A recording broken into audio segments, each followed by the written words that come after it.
창조주 하나님을 밀어내고 인간이 주인이 된 세상에서 하나님의 형상이 회복된 하나님의 백성들이 하나님의 대리자로서 하나님의 뜻이 이 세상 속에서 온전히 성취되도록 살아가는 게 영생을 사는 거죠. 그러니까 원래 하나님이 창조하실 때의 목적을 회복하는 거예요. 하나님의 형상으로 인간을 만드셨고, 그래서 그 하나님의 형상으로 만들어진 그 인간에게 하나님이 이 세상을 돌보도록, 이 세상을 가꾸도록 그들에게 그것을 맡기신 것처럼 하나님은 이제 예수 그리스도를 통해서 구원을 이루신다는 건 뭐냐면 그 예수님을 통해서 우리가 하나님의 형상을 회복하는 거죠. 그게 중생이고 그게 생명을 얻는 거고 그게 영생을 소유한 거죠. 그러면 영생을 사시라고요. 죽어서 천국에서 누릴 영생을 그것만 소망하지 마시고 이 땅에서 우리가 어떻게 하면 그 영생을 살아갈 것인지, 어떻게 하면 그 영생을 살아낼 것인지를 우리가 고민해야 된다는 거죠. 하지만 안타깝게도 한국교회는 하나님이 주신 영생을 이 땅에서 저 하늘로 몰아냈다는 거예요. 그래서 영생을 그저 죽어서 저 하늘에서만 누리는 것으로 축소시켰다는 거죠. 저는 여러분이 영생의 참된 가치와 의미를 재발견하셨으면 좋겠습니다. 정말로 여러분이 거듭나셨고 여러분 안에 영생을 갖고 계시다면 여러분 가정에서, 직장에서, 이 세상 속에서 영생을 사세요. 교회가 존재하는 목적은 뭡니까? 영생이 없는, 하나님을 알지 못하는 사람, 생명이 없는 자들에게 대안적인 삶을 보여주는 거거든요. 그러니까 올람하재의 삶을 살지 말고, 그러니까 우리가 하나님을 믿는다고 하면서 이 세상의 가치를 따라서 똑같이 살아가면 아무런 구별될 게 없어요. 그러나 우리가 영생을 갖고 있다는 건 이 시대의 삶을 쫓아가지 않는 거죠. 세상 사람들이 그렇게 살아가는 것을 우리가 똑같이 살아가지 않는 거예요. 왜냐하면 우리가 생명이 있고 영생이 있기 때문에 우리는 하나님 나라의 가치를 가지고 사는 거죠. 그걸 잘 보여주는 게 팔복이에요. 팔복. 그래서 저는 하나님 나라는 영어로 하면 업사이드 다운이라고 얘기합니다. 뒤집어진 하나님 나라, 뒤집어진 나라.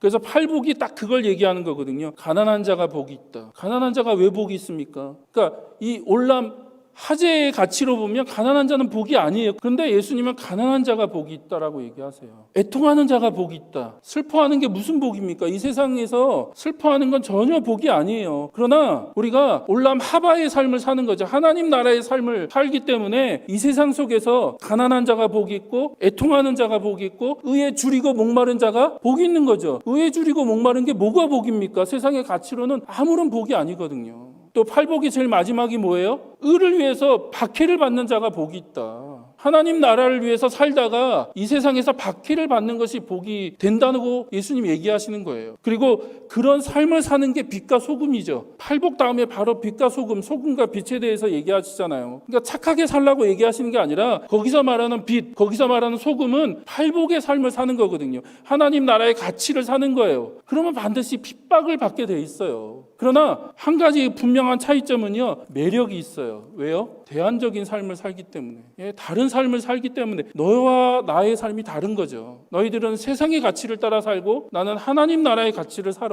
땅에서 속옷을 달라고 하면 겉옷을 주는 거고, 오리를 가자 그러면 십리를 가는 거고, 용서하는 삶을 사는 거고, 그게 이 땅에서 하나님 나라를 추구하는 삶이죠. 코로나 이후로 굉장히 어려워지는 시대를 살아가게 될 겁니다. 그러면 과연 기독교 신앙의 매력이 뭘까? 우리가 전도도 하고 복음도 전하고 하나님을 나누는 삶을 살아야 되는데 과연 우리가 매력이 있을까? 세상 사람들에게 어떤 매력을 보여줄까? 이 세상은 너무 잘 살아요. 돈 많이 번다고 그들이 매력을 느낄까요?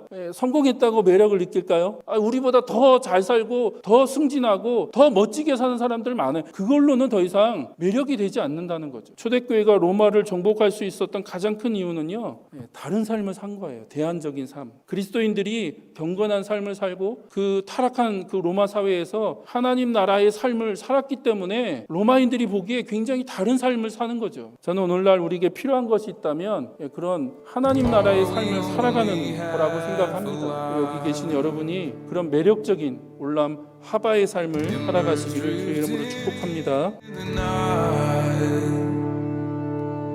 Looking, wandering all the time.